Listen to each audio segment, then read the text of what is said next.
Hey, today I want to show you how to make these paper-pieced Pentagon bowls. I've been making a lot of them. They're really fun.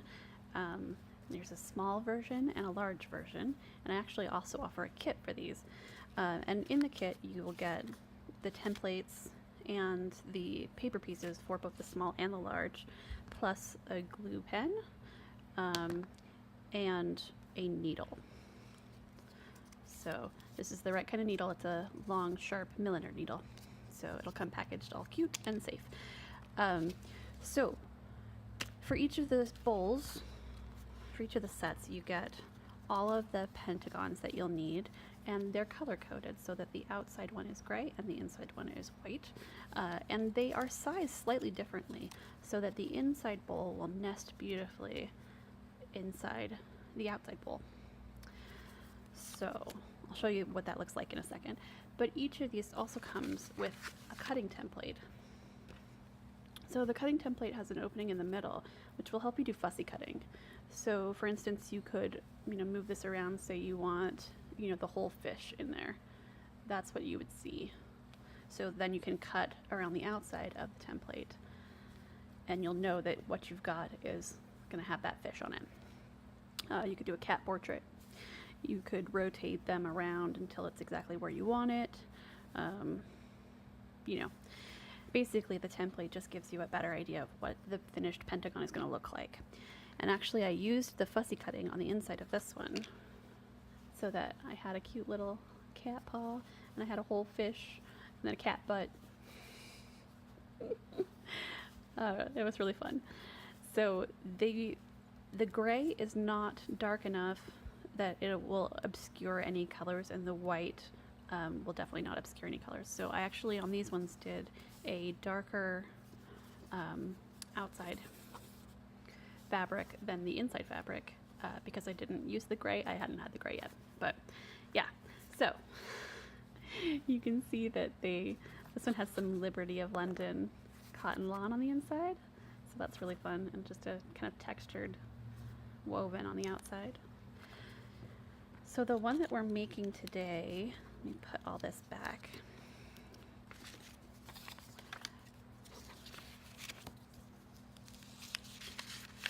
Okay. So the one that we're making today is actually the large, and I've already constructed the inside bowl.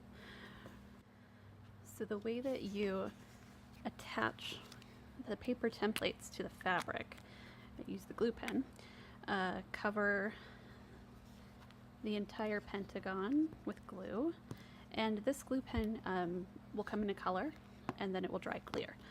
But so now I've got a sticky side, and I'm going to just center it on this fabric that I've already cut using the template. Okay, and then I'm going to give a little bit on this side and fold it. And don't be worried about getting too much glue on there. I'd be worried more about getting not enough. So I'm going to make sure that I get some glue up here on this overlapping corner so that when I fold it, it will stick down to the fabric over here. So let's do this again, all the way around.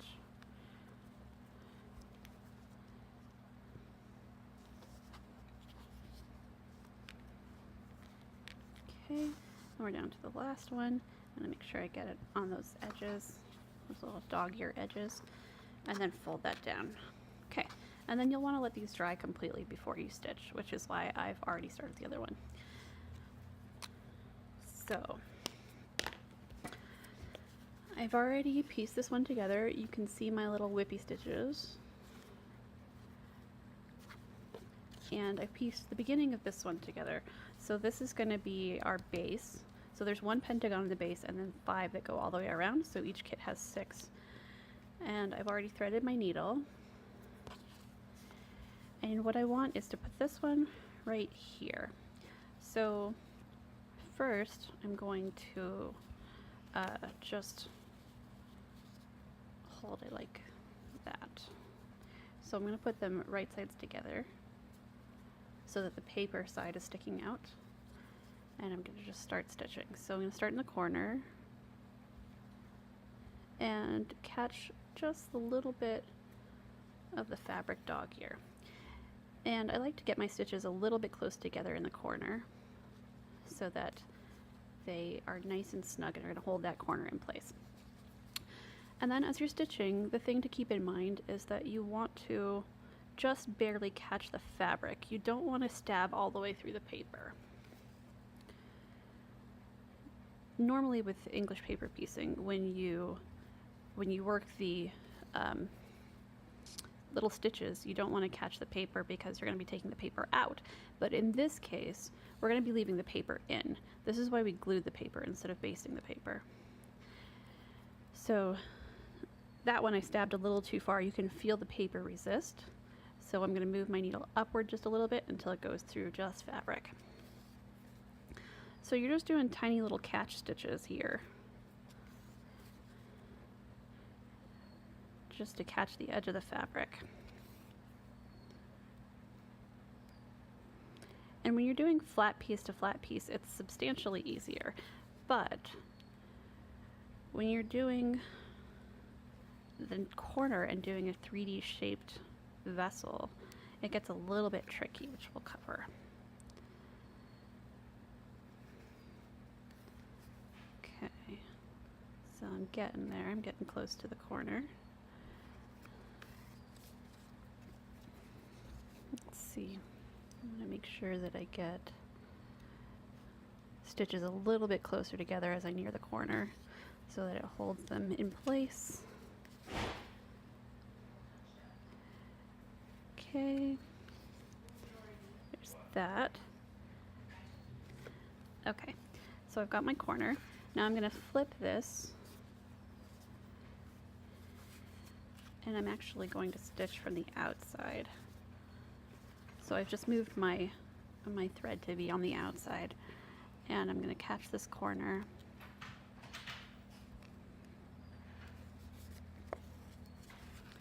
And catch this corner. And make sure that they're snug together. Try not to stab myself too hard. Okay, so this is where it gets a little bit tricky. And the thing about these paper pieces is that they are flexible. They're sturdy enough to hold the bowl in place, especially when you've got, you know, doubled up bowls, but they're still flexible enough for you to pinch them. So this is where this comes in handy. And you can do this with your fingers. If you want to not hold it with your fingers, if you have like you know, weakness in your hands or something, then you can use a Wonder Clip or something like that for this. But I'd be careful of putting too much pressure on it. So now I'm going to seam along this line with my little whip stitches.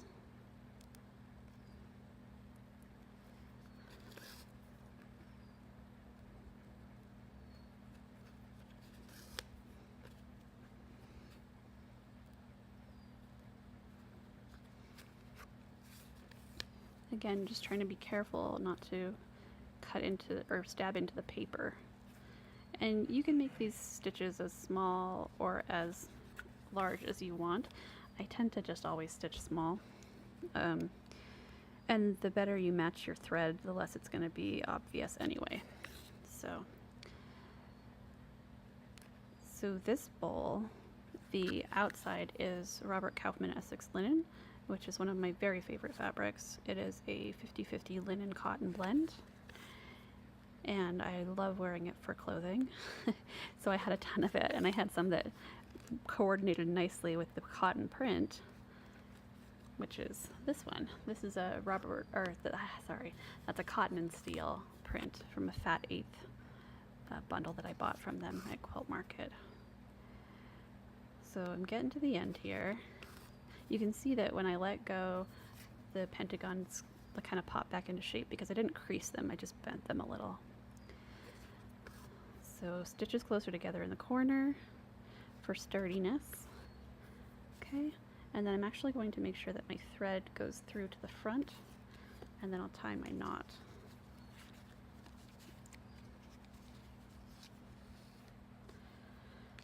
Okay.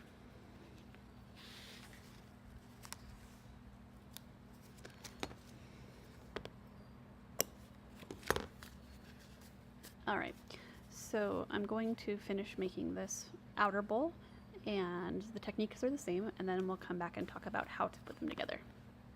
Okay, So I finished assembling the outer bowl. When you're assembling the bowls, just remember that with your inside bowl, the paper goes out, and your outside bowl, the paper goes in. So that when you sandwich them together, you get a bowl with no paper visible at all. So you'll see there's a little bit of extra room here. They overlap a little bit, which actually is good. So it means that once it's stitched, you're not going to see any of the inner fabric along the outer edge. So this part can be a little bit tricky, which is why there's a video tutorial.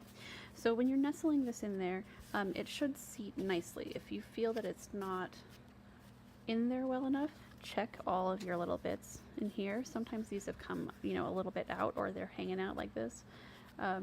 Those will catch on the inner bowl and keep it from settling in. So you want to make sure that you move it around and move those little dog ears around until everything's even. So I'm actually going to start here. What I want to do first is, actually I'm going to take this out for a second. I want to make sure that my thread is anchored inside that bowl so that my knot will be hidden. And then I'm going to stick the inner bowl in and make sure that it's all down in the corners. Good. Okay. So now what I'm going to do is catch the inside. So rather than like stabbing through the side of the outside bowl, I'm going to catch from the inside.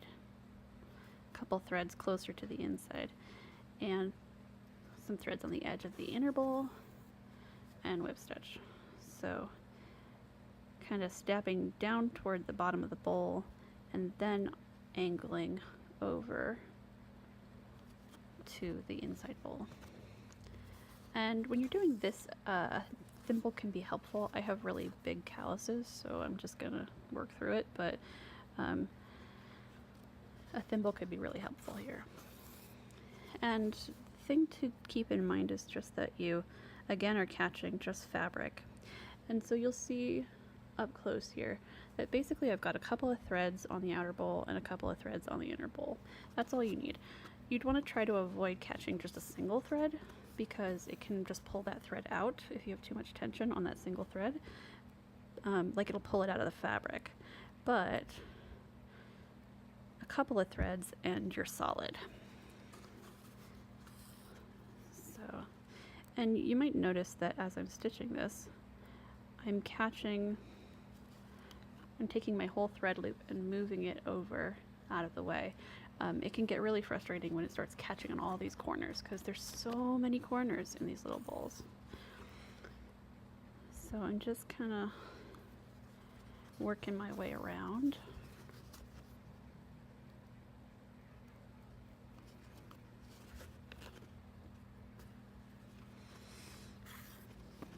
And you want to do this with a thread that's, you know, roughly compatible with one or the other, so that you don't end up with really obvious stitches, because they are on the outside. They're not internal stitches. They definitely can be seen if you look at them from the outside.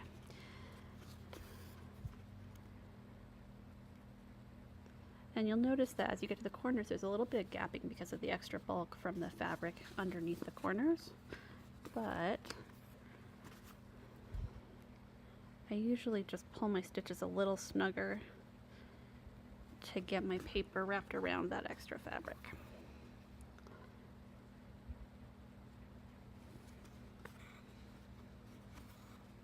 And that's another reason to put your stitches closer together in the corners. And actually I'm going to get right through the corner here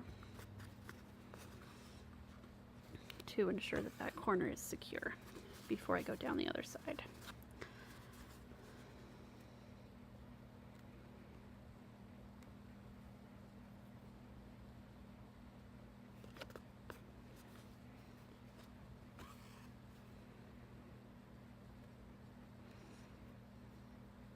Oops. Okay. And sometimes, like, I maneuver the bowl around So when I'm on the downslope here, I like to hold it like this.